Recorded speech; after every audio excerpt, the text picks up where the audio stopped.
And I quote, "I'll be there in a minute. Give me a second." Time is relative, folks. Time is relative. Yes. So, hey, cheers to everybody in the chat. They're a division rival. I don't care how many wins they get. Screw them. That wasn't the take I was expecting to hear. I want to gush over watching live Chris Tanev. I think that we completely underestimate the skill it takes to play defense. One highlight or several highlights does not a Calder trophy make. I'm stepping in here. I'm going to be the crotchety old man here. They need to learn patience. They need to understand the tension and everything and the drama. How dare! Look at this! How is McDavid not getting a penalty? You guys need to calm down with this, okay? You guys need to calm down with it. Oh, I'm not sure there's much calm right now in Canucks land with the season that we've just gone through. Welcome to the Shifts and Pucks podcast. My name is Sean, and today I am joined by Tyler. How you doing there, Tyler? Hello, Sean. Nice to be back on. Sorry I missed last week. I know I had good intentions to join you, but didn't work out with some other plans. So good to be with you here. Yes, the regular season is just dramatically coming to a close here, and a season it has been both for the teams we follow, but disappointment obviously for the Canucks and the Calgary Flames, but also impressive in other regards. Scoring way up. We have Connor McDavid getting past the 150-point mark. Scoring just way up across the board. Petey got to 100 points. So some fun in that regard. And then we'll see if the offensive flair carries over into the playoffs. Yeah, that's going to be very interesting to watch because usually we see a lot more just everything tighten up in the playoffs, and also a lot of it would be sort of less power plays in the playoffs, which tends to take away some of that offense. But yeah, tonight we're just going to be talking more about the Canucks. Unfortunately, we don't have Kevin. He is making sure that everyone gets to and from wherever they're going safely with his traffic reports. Devin is still on the injured reserve, recovering from his knee surgery. So he may join, but probably not just because of, just trying to deal with the knee reconstruction is not fun. So we wish him the best in his recovery. And Chris is busy with work. So just us two to dissect the Canucks season, part one of whatever. How many times we try and do this? Real jobs, apparently. Yeah. But you mentioned a couple of the one of the highlights of this season for the Canucks, and Elias Pettersson getting 100 points. You've also got Quinn Hughes breaking his own record for most points by a defenseman by a Canucks defenseman. You've got Kuzmenko, who came in. He's one goal away from 40. Yep.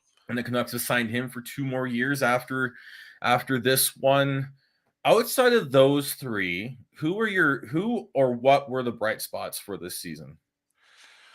I mean, it's hard to pinpoint it beyond those 3 players.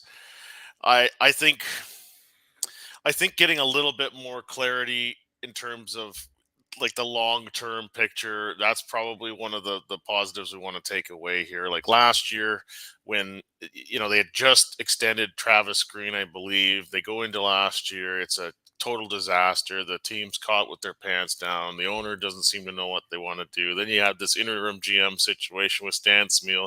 Then you got a coach hired before a general manager. That's in some ways that feels like a lifetime ago. It wasn't, but then the Bruce there it is phase came and went, and now it seems like there is a little bit more stability. We know this coaching staff and management group is going to be around for a while, and it is starting to look a little bit more clear as to what they want to do. The Bo Horvat saga came and went. Unless there's some big surprise, it looks like JT Miller is going to be part of the team going forward. So I think we can kind of feel pretty sure about what the core of the team's going to look like next year and what style they want to play, and then now it's just a matter of getting it done and trying to, add wherever they can and try and shed some dead weight. But really, outside of PD Hughes and Kuzmenko, I mean, it's been a lot of disappointment, and I guess Kyle Burrows. I think he's showing. It's nice to have a kind of a heart and soul type like him that's tough and is a BC guy and looks like could be part of the future with the Canucks. But overall, it's just unfortunately when you go down the list of names, it's people that you kind of are frustrated with. Tyler Myers, OEL, Garland. Brock Besser. We all love Brock. Of course, we're always big fans of Brock on this show. See, I was going to go the opposite way with Brock. I think he's starting to find his game. Yeah, I think the expectations for Brock Besser were to be a sniper, a goal scorer. I don't think that's his game in an NHL though. Yeah, I think he's still going to be a good scorer. He's going to score 20 to 30 goals a season. I think. I do, 18. And I do like now on the first power play with Horvat no longer part of the team and moving him into the middle there. That seems like a nice fit for him. That's something to look for. And I like him with JT Miller. And if they can find that nice next piece for that line right now, they've got Phil Giuseppe. You're not doing a dollywall here, are you? I was about to dollywall that. Right there. If they can find that right piece, who's a step up from PDG, that would be amazing because I think that could be the building blocks to a second line because you've got your first line with what I'm going to say is most likely going to be Mikheyev, Pettersson, and Kuzmenko next year. Mm-hmm. There's a lot. I even forgot about Mikheyev when trying to figure out because it's it felt like they had two pairings to build the top six around, and then they're trying to fill holes. But I think the plan is for Mikheyev to be there. He was pretty solid considering he was playing on basically one knee, one healthy knee that for basically the whole season until he got shut down.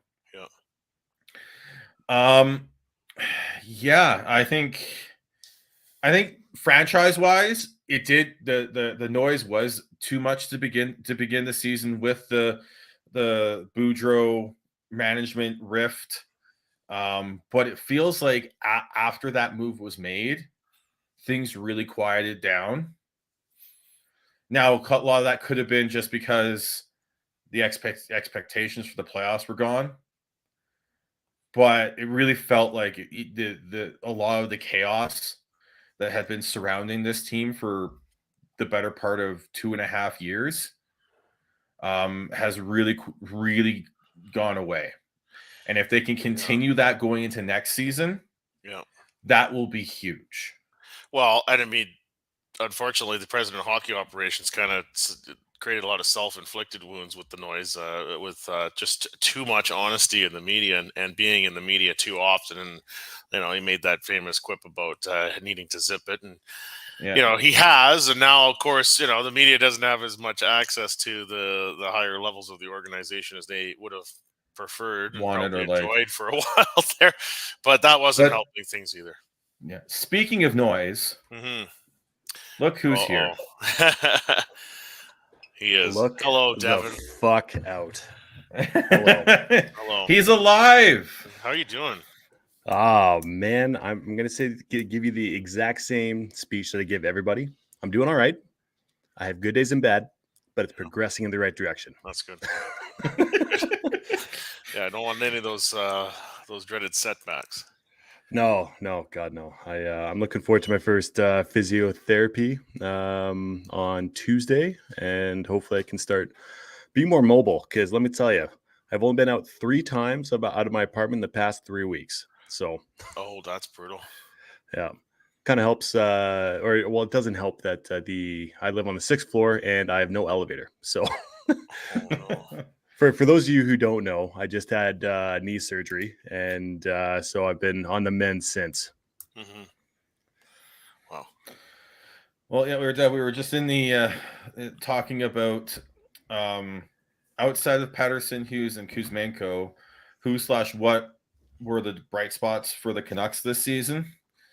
I was talking about how The once they made the coaching move, it felt like the noise quieted down around the franchise, and they were able to just sort of focus on improving it.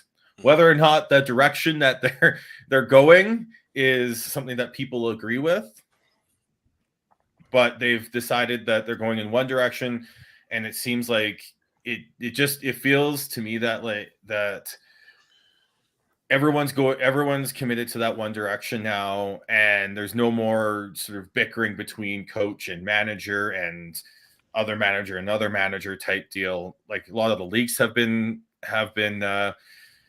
sort of plugged, so we're not getting much out of what this team is looking for or looking to do.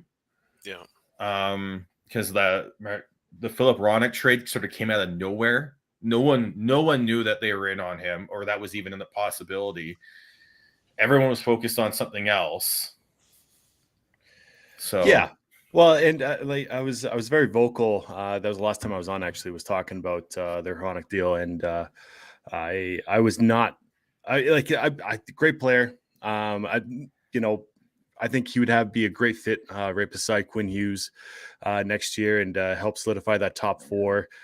My questioning of it, and I guess a lot of other Canucks fans and people around who are fans of the NHL, knowing the direction or knowing about what the Canucks were this past year, we're kind of wondering, okay, why this, why now? And it just seems like the direction was set in a retool and not a rebuild.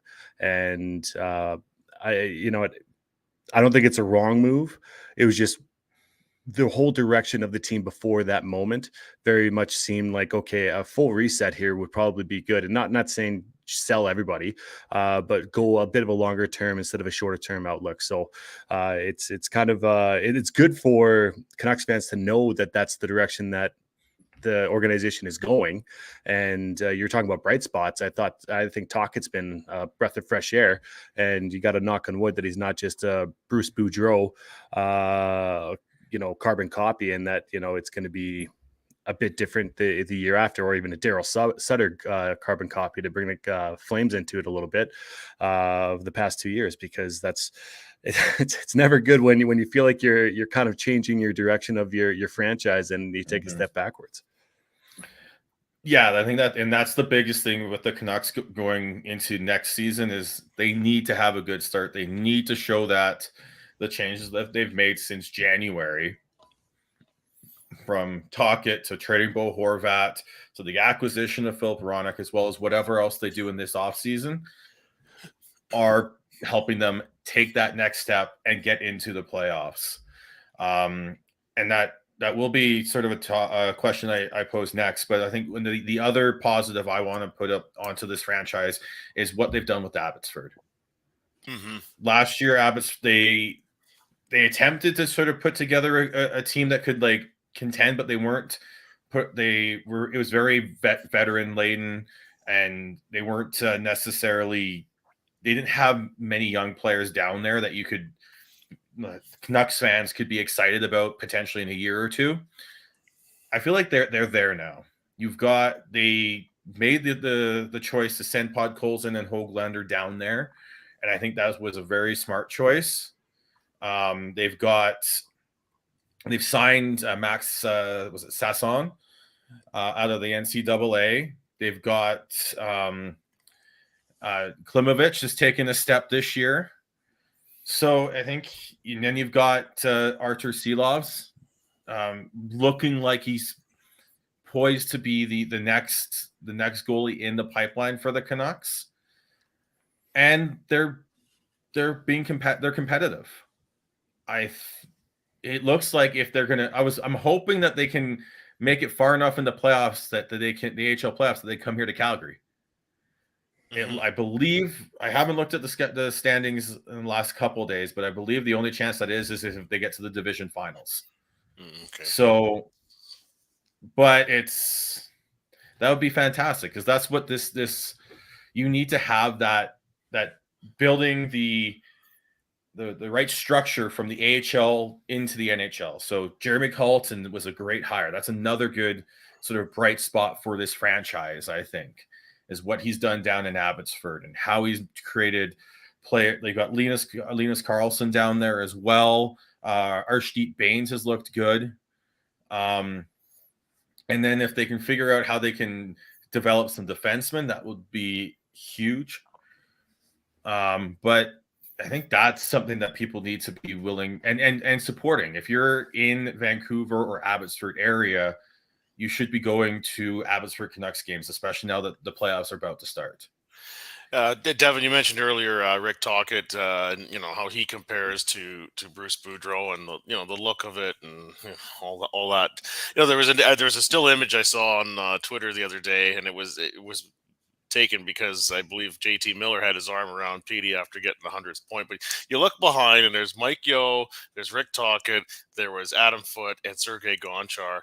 And I mean, the three guys, pedigree, Mike Yeo, the fourth, a lot of NHL coaching experience. And it just really struck me when you look at that bunch and think, you know what, actually, maybe these guys are in pretty good hands. You start comparing it to some of the coaching staffs that they had prior. I hope the fans will give these guys a little bit more rope if things get off to a bumpy start next season. But as far as the coaching staff choices go, I've liked what I've seen. But again, it's easy to pick up the wins and points in the low pressure games when there is no realistic playoff chase on the line. When you actually are in the thick of it, then we see what players are really made of. And yeah, the Canucks had a pretty good run at it there last year, but that was probably a bit more from the coaching bump than because the team is just genuinely improving. We'll see here now going into next season whether what we've seen here lately will carry forward. I'm a little more convinced that there's more substance to what we've seen here than what we saw at the tail end of last year. Yeah, I feel like the structure is better this season. Yes. Last year under Boudreau, it was riding the hot hand of JT Miller. Petey was starting to find his game again, and then they had Demko playing it all world. Yeah, the boneheaded stuff creeps in once in a while, but one measure is kind of fun is when I have some non-Canuck fan friends over here watching, and they're saying, "Oh, that's probably the best I've seen the Canucks look defensively in a little while." So that's maybe a good measuring stick for that structure improving. Yeah, and to Sean's point, it's going to be the potential division finals that you would hope to see. Is the division finals? Yeah, division finals. So. Yeah, unless there's an upset, and then unless the Canucks, I believe they've clinched home ice. So yeah, in the first round. So I think it's division finals. Yeah, which would be very cool if that does happen, because there's always that Flames Canucks rivalry, and like you said, Sean, if you're in the Calgary or Abbotsford area, you definitely must watch hockey, especially with the names that you dropped about the Canucks, and there's a few Calgary Flames hopefuls for next year that could be potentially playing in the NHL that hopefully will have a long run for the Calder Cup. Yeah, the Flames sent down Pelche Dewar and Dustin Wolf down for the AHL run, as well as you've got Connor Zary, Jeremy Poirier on the Flames as well. And I'm sure there's more. I just can't remember right now. Yeah. All right.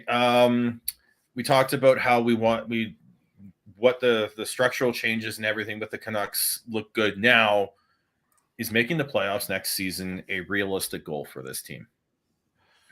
I think it is. So it's not, obviously it's far from a sure thing. And you just have to wonder, if they had this whole structure in place with the coaches and management group at the start of the season, would they have made it? Not to mention goaltending. Yeah. To go that long without really a number one or a number two goaltender is kind of tough. So yeah, I think it's realistic. And Calgary Flames, the way it's gone this year, and you wonder about next year, are they going to be pushing for a spot? It looks like there is potentially an opening there. San Jose and Anaheim not looking very strong. So if you look at the division, the path is there, but you know, we need them to have a good training camp. That didn't happen this year, as Jim Rutherford pointed out many times. So if that happens, and then they don't have a long-term injury to Thatcher Demko, probably a good chance they do make it. Yeah, you look at Seattle. I don't think that how they got in this year is sustainable. Maybe they still make it next year, but I kept looking at it going, I expected Calgary and Edmonton to jump them, and Edmonton did. Calgary couldn't get out of their own way to do it, but I think that it's there, and I just in Vegas will be the same questions about with Vegas that went into this season are going to be there again next year. Goaltending. Mm-hmm. If they get it, they're going to be good. If they don't get it, there's another spot. So, yeah, I think there is an opening for them to make the playoffs, let alone with because both wild card spots were not taken by a one division. So, and we don't know what Nashville is going to do. Winnipeg's a mystery. They looked so bad. They looked so good to start the season. Went on an absolute just downward slide, and then found enough to get back in. So, yeah, my biggest question mark is Seattle for next year.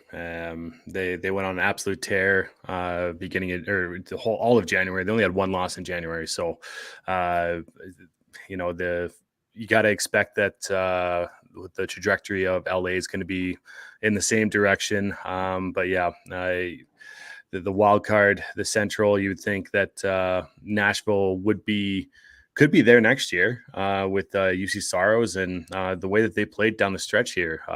Absolutely insane with 4 of their best players out, with arguably one of the best defensemen in the league in the world with Roman Josi. And the other guys are really good players, but as far as being a top tier players on other teams, kind of questionable. But as far as Nashville goes, I see Barry Trotz having a good start to his GM tenure, and we'll see exactly what happens. But there's a lot of question marks across the board, other than Edmonton, pretty much within the Pacific, let alone Colorado and Dallas in the Central. Well, I think the Central, you got those top 3, and I think they're pretty much locked in going forwards. Minnesota's has done a good job cultivating some younger, cheaper talent that's going to help them ride out the Suter Parise buyouts that they're still dealing with. Props to Guerin, unreal. Yeah, very very smart and bold and smart move by him.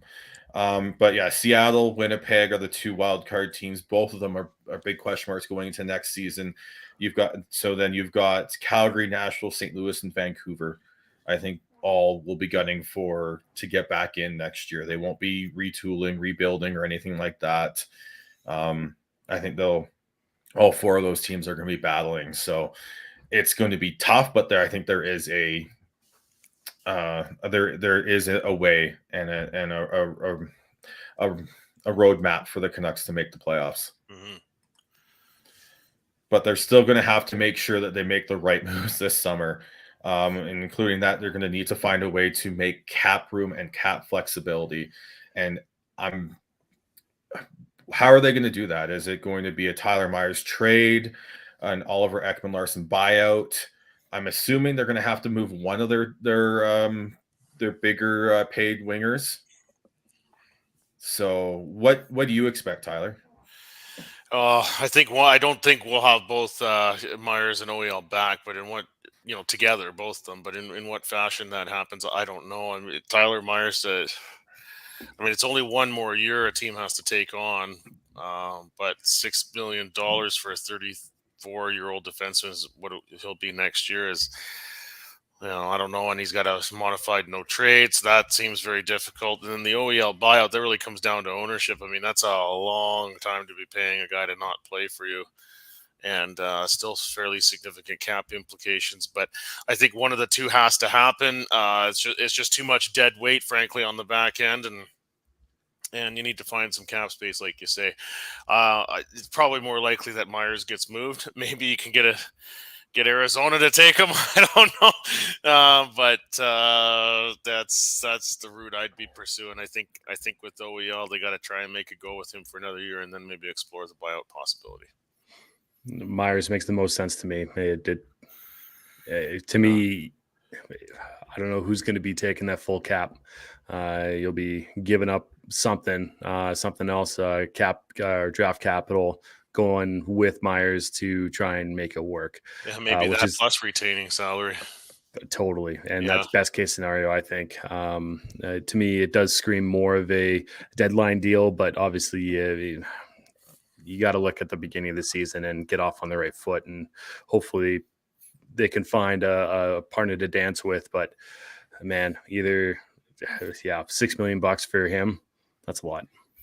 And in terms He's of got like experience and leadership and the Swedish presence on the team, I think that the organization and the guys probably still place some value on OEL's presence being there. But like I say, having both of them in your top four defense just doesn't work. And then to have they're being paid like guys that are not third pair defensemen, so something has to happen there. Yeah, OEL's got Tyler Myers has a 10-team no trade list. Mm-hmm. So unfortunately, I'm going to probably say Arizona's going to be on Yeah. that. But he also has a signing bonus of $5 million that's due, I believe, like sometime in this summer, probably July 1 or July 10 or something like that. Yeah, and that's been talked about. Once that's been paid, then in terms of the real dollars owed to Myers, that makes a trade more likely or more possible, I guess I should say. But till then, no. Well, and OEL is a no move too, right? Yeah. So I think I'm guessing Tyler Myers gets moved after that signing bonus is paid. There might be a little bit of retention on that, but that's only 1 year, so I don't think that's too arduous for the Canucks to do. Especially if I would rather them retain a little bit on Myers to limit the draft capital damage that you're going to have to take for someone to take the full $6 million. But after that, I think there's still moves to be made.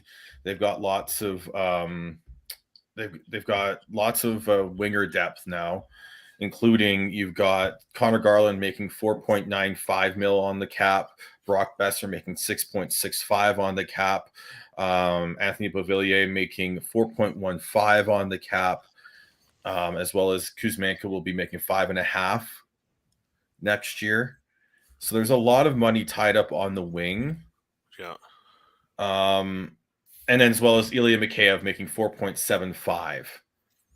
So and then Tanner Pearson at $3.25, but we don't know what his future holds. Unfortunately, I think we're looking at him being on the LTIR next year.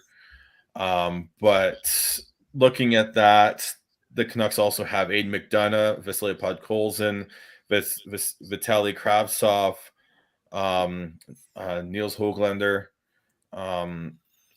Phil DiGiuseppe, all looking to, and Dakota Joshua, all looking to make the roster next year.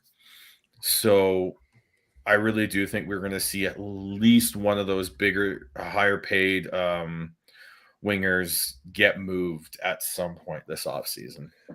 How about I don't see it. He's got he's going to have a full no move clause kick in right at July 1.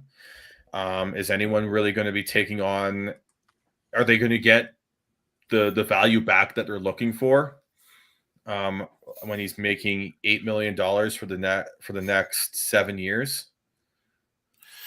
Yeah, I don't see it either. And since they've made the choice between him and Bo Horvat, essentially as which guy they wanted to open the purse for, sure seems like Miller's part of the core of this team is going to stay. So I can't see how they're going to what scenario where they would get that return that's necessary to justify that move. Although you never know on draft day what can happen, but what the way Sean outlined it there, I don't see that as likely either. Well, Connor Garland the is a cheaper player to acquire than Brock Besser. So I'd probably, if one of those two get moved, I would say probably, Garland might attract a bit more interest. Well, the only reason why I ask about Miller is because of the rumors that he was going to go to Pittsburgh at the trade deadline, right?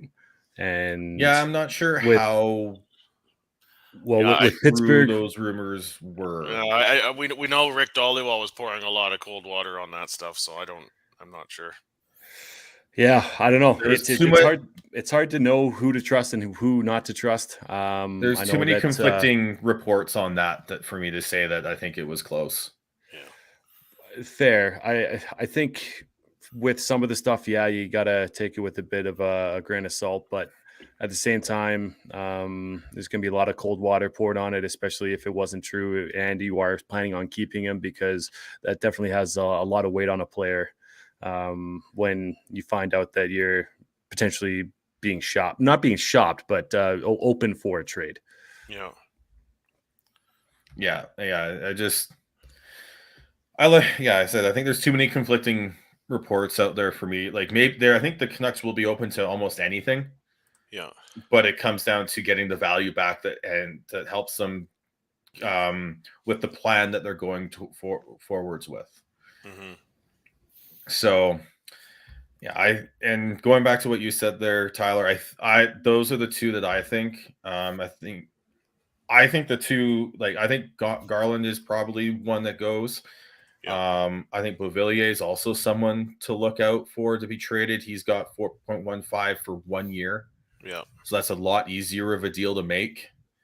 He has looked good in spurts with PD and Kuzmenko, but I think that's Mikheyev's spot that Mikheyev is penciled in there. Mm-hmm. So I think they just need to, if they can move, if they move at least two of those wingers, that'll open up the cap flexibility that they're gonna want, because if they can stay out of LTIR next year, that'll be huge, especially to start the season. Because once you're in there, you're not accruing actual cap space to make a bigger move later on in the season. Yeah.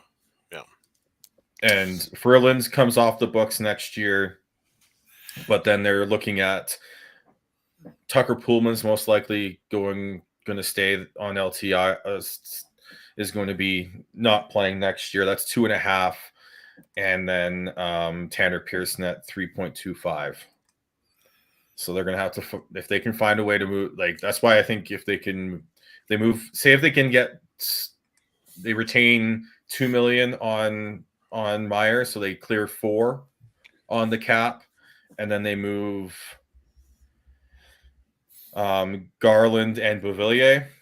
I think that opens up enough cap space for them to re-sign the players that they want, as well as go after a third line center, and then maybe while still having the cap flexibility that they need.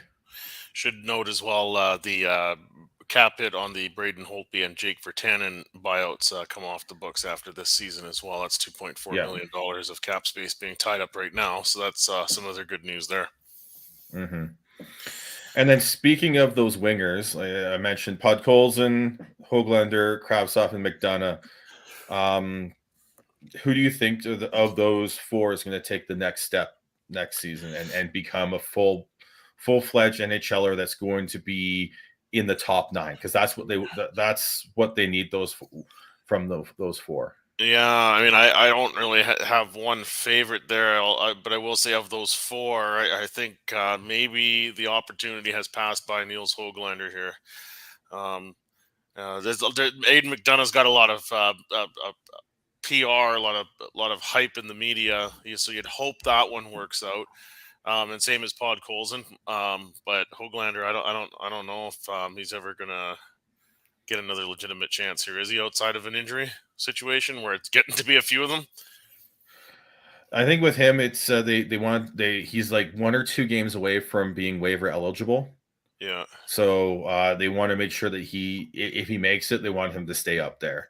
Yeah. So I think the reason he didn't get the call this year is more waiver related than him being ready or not ready.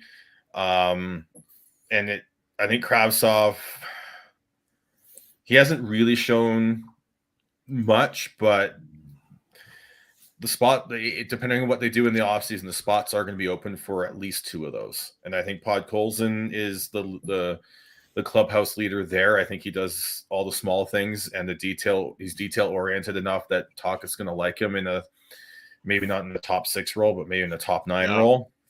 And I know these things shouldn't be really a factor in deciding who earns the spot on the team or not. But I mean, Vasily Podkolzin being a first-round draft pick, I mean, there's got to be some sort of institutional pressure there to make it work with him, because it's another first-rounder that they don't want to have another one go down with the dud label or bust label or whatever you want to use. Yeah. It isn't this management's first-round pick or selection, but. Still.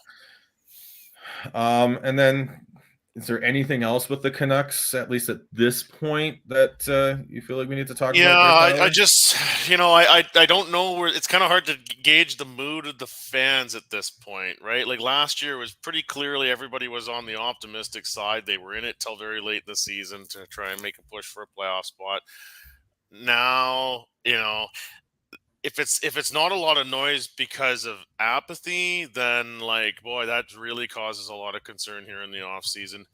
I think a lot of people are just sort of a bit exhausted. It seems like this season's been dragging on for a long time. I will say, for me, it's been a grind to try to really sit down and watch every game, because it's been not a realistic shot at the playoffs for quite a while here. So it's almost like, in a way, it's a bit of relief that the season is over and we can put it behind us and, look forward to the playoffs and the draft and free agency, and then start to get excited enough for another season. But the mood of the fans, that's kind of where I'm wondering. And you can't just go by the Twitter crowd. It's the ones that have a lot to say and a lot of hot air to expend. But I think in a lot of cases, it's a lot of people that are just kind of, I don't know, exasperated, just taking a big sigh, not really sure what's going to happen next year. So it's a bit sad.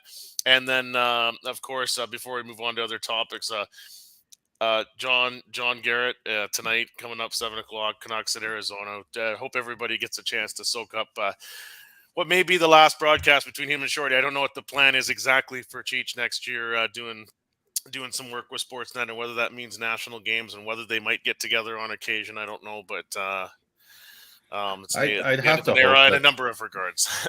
I'd have to hope that's part of the plan for them. Like, if you're going to bring him back, I kind of feel like the plan for Cheech would be to do some of the Western national games when they have a bigger schedule on hockey night, right? Especially since Louis DeBrusk is kind of their main guy for that role. But if he's away with the Oilers or something, then they've had Greg Millen doing games. They've sometimes had to bring in some other guys to do some games. So maybe that's where we see Cheech popping up, and probably on the odd Canuck game. But obviously, on a full-time basis, this is it for him and John Shorthouse tonight. I'd be surprised if they didn't bring them back together. I think that'd be silly of Sportsnet not to do that. Yeah.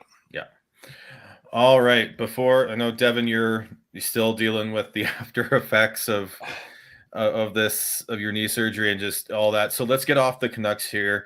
We now know the matchups for the Eastern Conference playoffs. We do. We've known for 2 months that it's going to be Toronto versus Tampa Bay. But now we know that we're going to have the Rat Battle. We're going to have Marchand versus Tkachuk. We're going to have the Boston Bruins versus the Florida Panthers. And then we're also going to have the Battle of the Hudson. We're going to have the New Jersey Devils versus the New York Rangers. Love it. I can't wait. That's going to be so good. It's going to be so rowdy. Yeah, and then you also have Carolina versus the Islanders, which I think is going to be an underrated. It's going to be an underrated series because both those teams are well coached.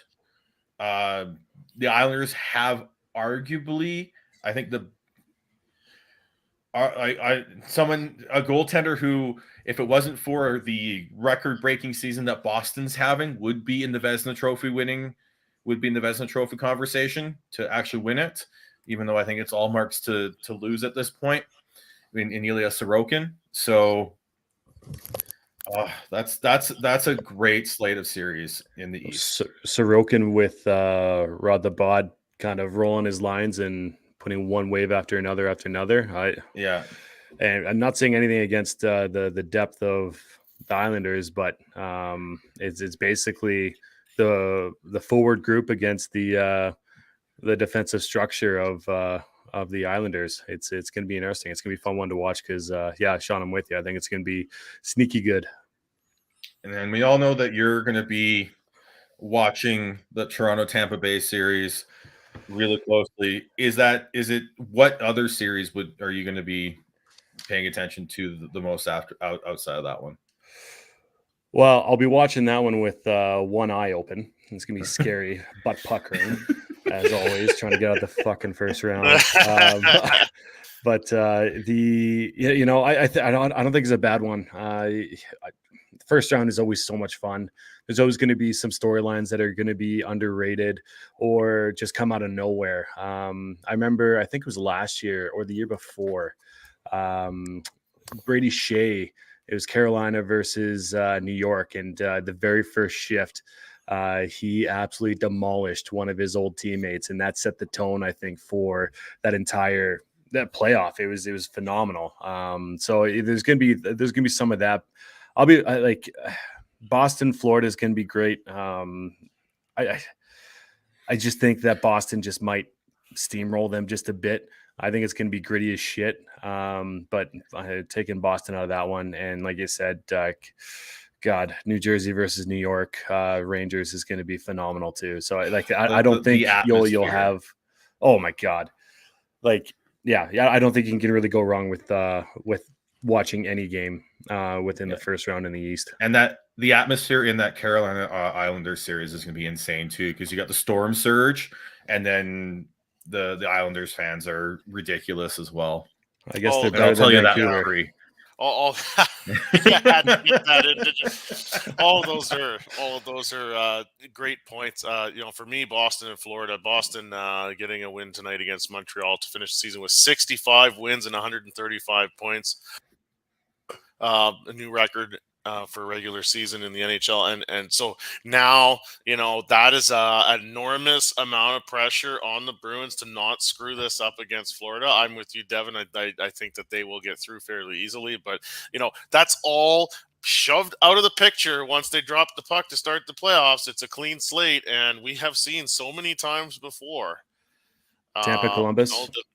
That's the most recent one that comes to mind, but we've seen so many occasions where that number one seed falls, or in some cases the President's Trophy team. I mean, there's even been some close brushes there where it's been a wide margin, and the top seed has barely gotten through Game 7 in overtime in some cases. So I'll be very curious to see that one. Obviously, Toronto Tampa Bay is going to be a lot of interest for Canadian viewers, and we'll get the red carpet treatment in terms of media coverage, and a lot of history between those two teams. And then the New Jersey New York rivalry, I'm sure that'll be spicy. It always seems to be. So it's going to be very exciting. The first night of the Stanley Cup playoffs. It's going to be here before we know it next week. Do you guys know when the last time the curse of the President's Trophy wasn't the curse? Who was the last team that finished first in the NHL? I believe that was the 07-08 Red Wings. Was it? I thought it was longer. I believe they were the President's Trophy team and won. I don't know if there's been one since. 07-08 Wings, and then the Canucks won in 11. That was the next best one, I think. Yeah, I think wasn't there a Chicago at some point too? There might have been one there too. Yeah. I did prepare with that one. But yeah, I believe I remember hearing something about like in the last little bit. I think the President's Trophy winners have not gotten out of the second round. There you So, go. and then we don't know what the matchups in the West are going to be at this point.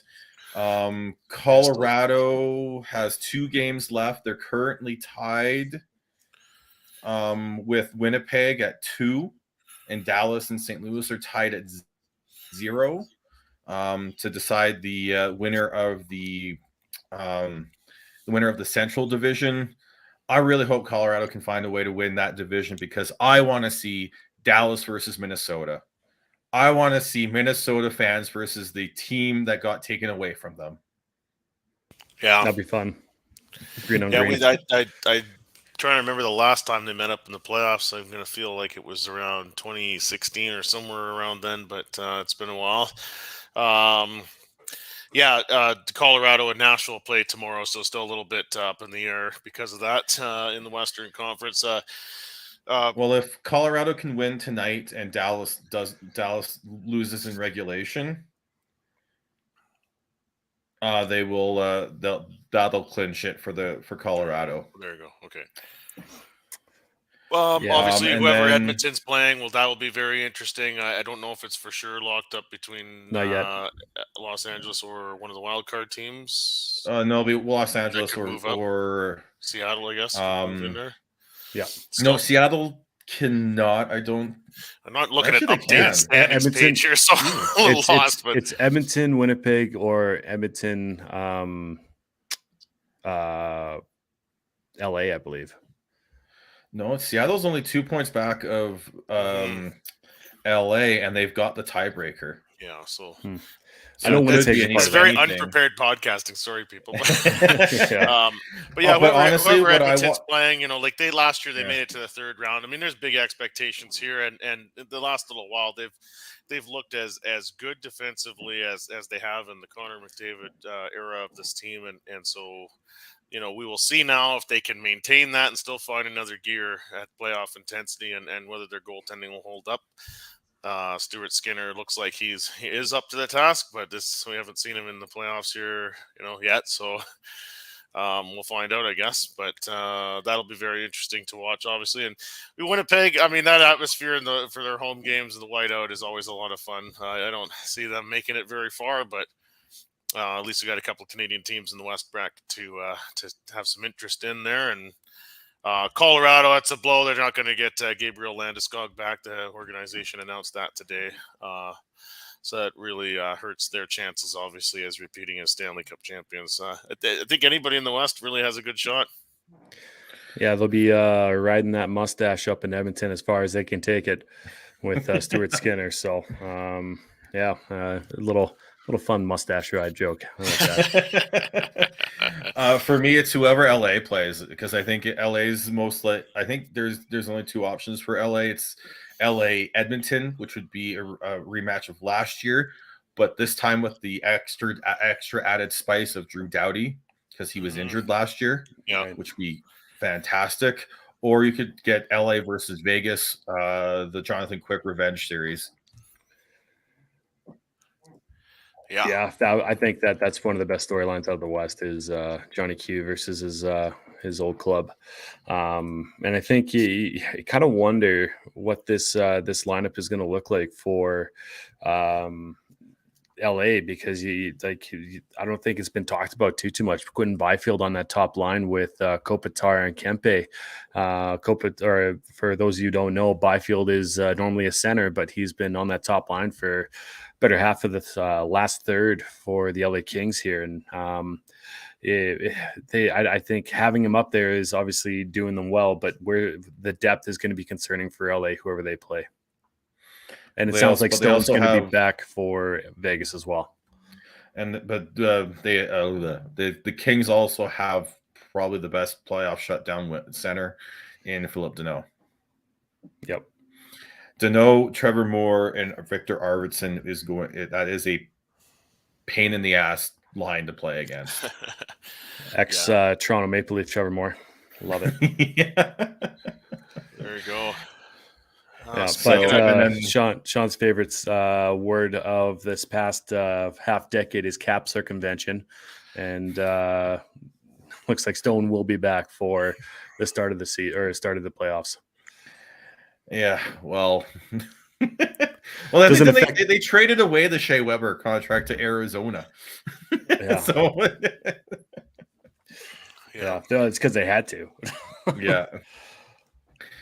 But yeah, it's the West is also whatever the matchups are out of the West, they should be good. Minnesota is going to be a beast of a team to play against. You've got Ryan Hartman, who just is Should be Ryan suspended. Hartman and I think he was suspended for 1 game. Just one for that hit. Okay. Yeah. So, and then was it Johansson was or who did it for Winnipeg? Winnipeg had a guy who like cross-checked Johansson right in the ribs, and he got a $5,000 fine. So those $5,000 are hefty for those boys. God. But one of the big things coming out of this season is the amount of scoring that was that's been up. Yeah, it's just it's hard to really put a finger on why that is. There hasn't been dramatic rule changes here in the last little while. We're saying bye to Devin here. Yeah, sorry guys, I gotta lay back down. Okay. It was good to be No on. worries, Dev. Thanks for joining. Yeah, Thanks no for problem. powering through, Dev.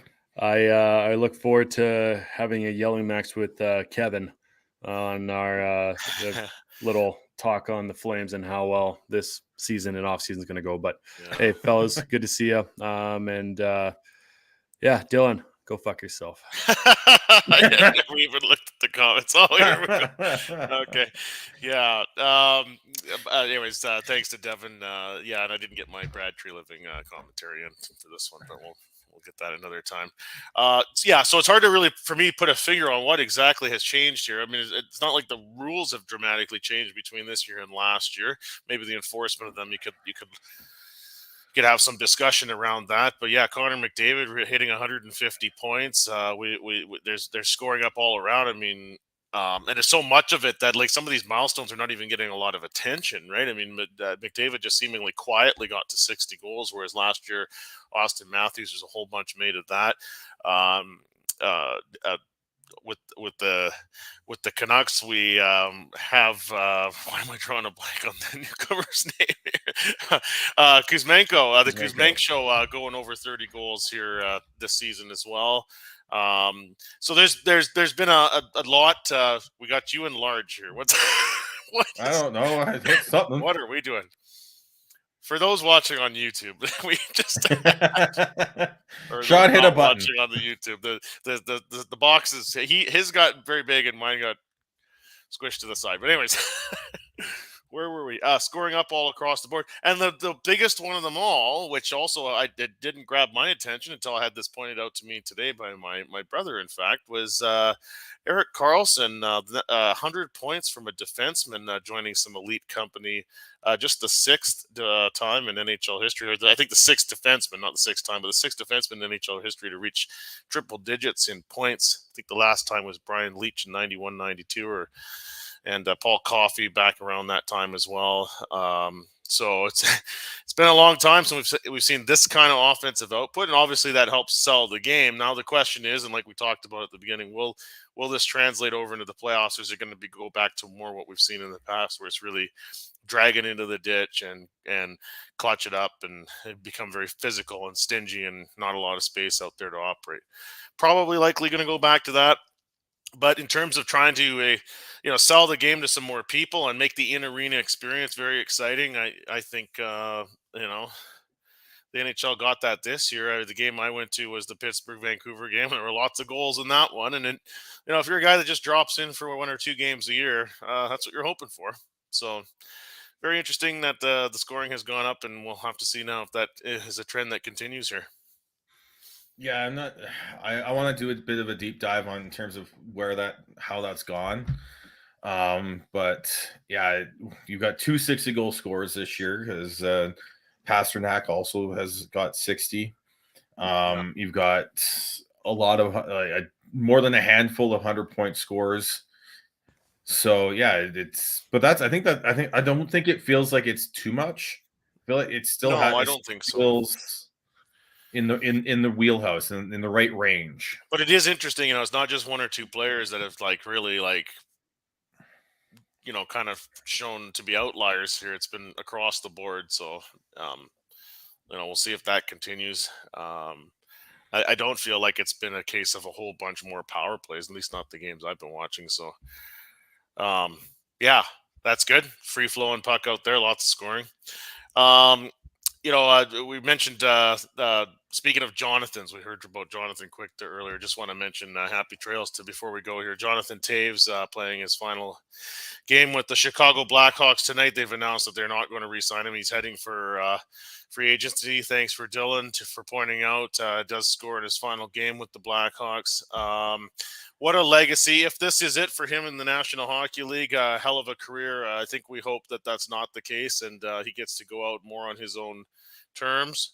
But it's unfortunate that he hasn't been able to be in good health ever since the pandemic. But an all-time player, one of the younger captains to wear a C when he had that anointed, and leading the Blackhawks to 3 Stanley Cup championships, and a great track record with Team Canada in international play. So if this is the end for Jonathan Taves, happy trails to you, but hopefully we get to see a little bit more of him still. He's been a hell of an example of a hockey player and a leader. Yeah, the only question for me with him and leadership and all that is sort of the black mark of the whole issue with the whole Blackhawks organization and the sexual assaults. Yeah, and there, and whether that affects his future or not. Yeah. For me, I would say probably won't, but that it's another question that to throw into the mix there.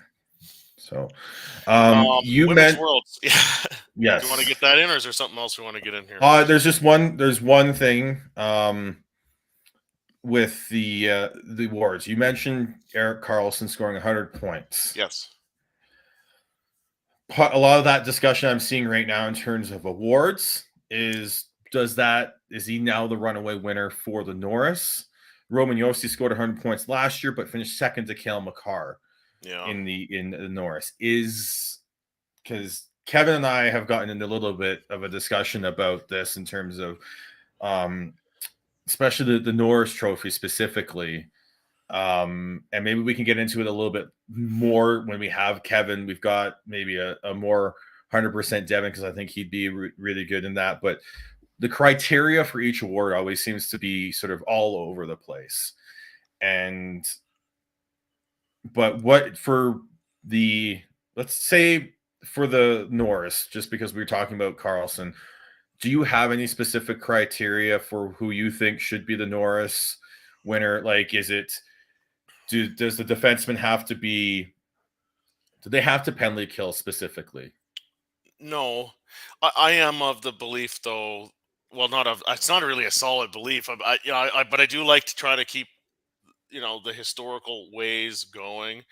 And typically these, not being on a playoff team does sort of hurt your chances. And I kind of like that theory, because the games are more meaningful all the way to the end if you are in the playoff chase.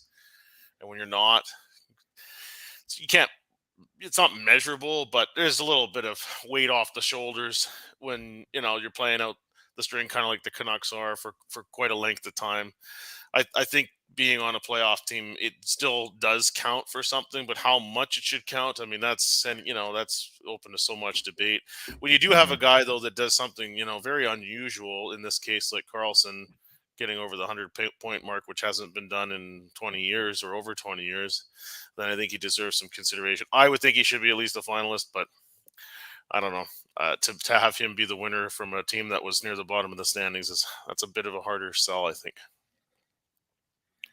Yeah, I don't think you should discount players. They say it's for the Hart Trophy. I understand, because I feel like it's when you're talking about value to a team, if you're not making the playoffs, how much value are you actually bringing to your team, especially when you get into the whole draft lottery conversation too.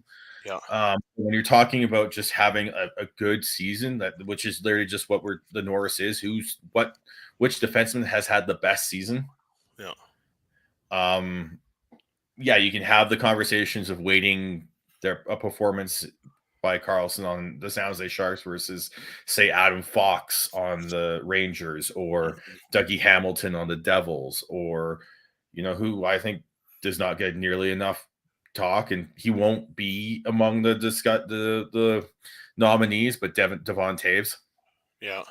I've done a bit of a deep dive into it, and he continues to shine through. He plays so much penalty kill time.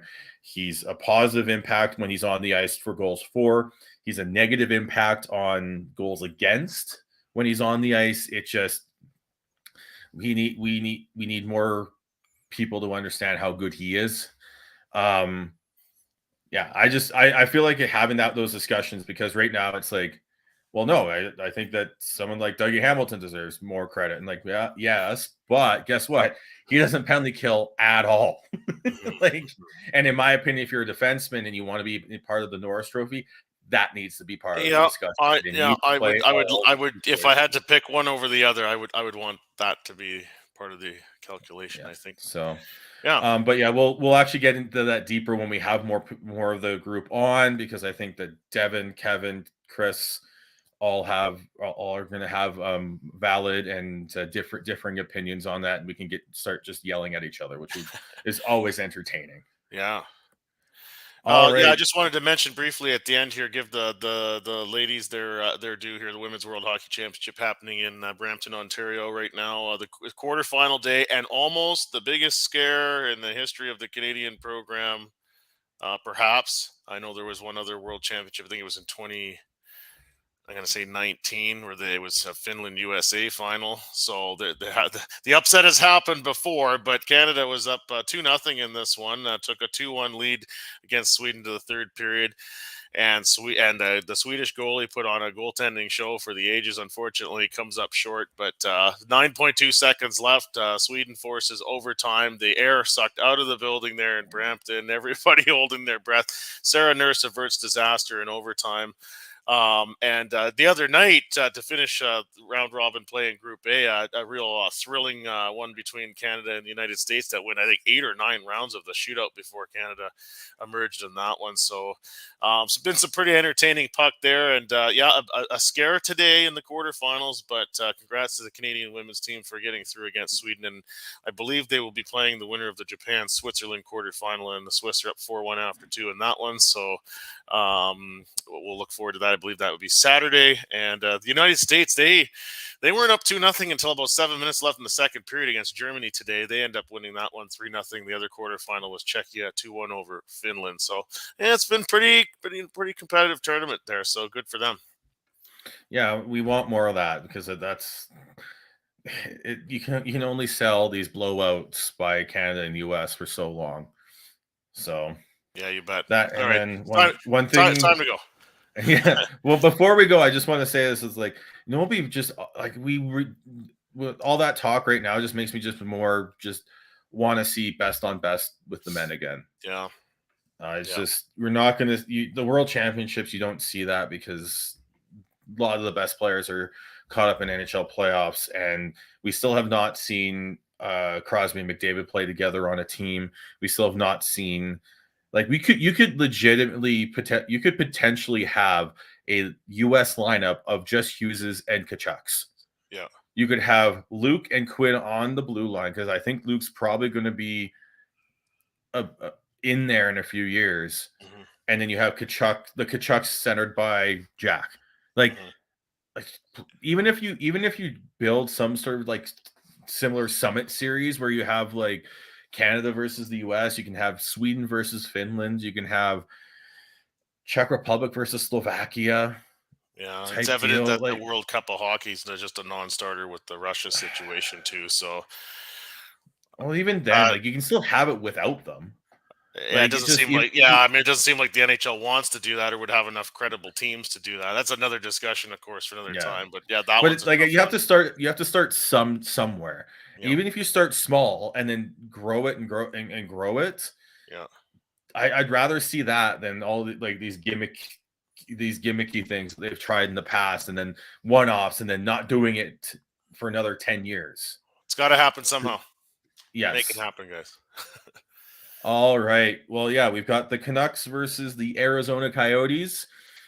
Before Arizona goes down to Australia to start the season next year. That's right. That's right. All right, NHL, I'm pitching you one idea. If you want to actually use the Arizona Coyotes to sell Australia on hockey, You know, rename them the Dingoes. Calculation there apparently it works. So rename them the Dingoes. Let's Yes. do it. All right. We're going to go watch the last game of the Canucks season, the last game of John Garrett as the regional color commentator for the Vancouver Canucks. So you can follow me at BeardyCanucks03 on Twitter. you can follow me at T-Noble, T-N-O-B-L-E. You can follow Devin at Gordhouse09. Chris is at Schneidz, SCHNIDZ. You can follow Kevin at KEVOLE. You can follow the podcast at Shifts and Pucks on Twitter, Facebook, YouTube, and Twitch. And we will be back soon to do a playoff preview as well as a Flames post-mortem. And we will talk to you later. Bye for now.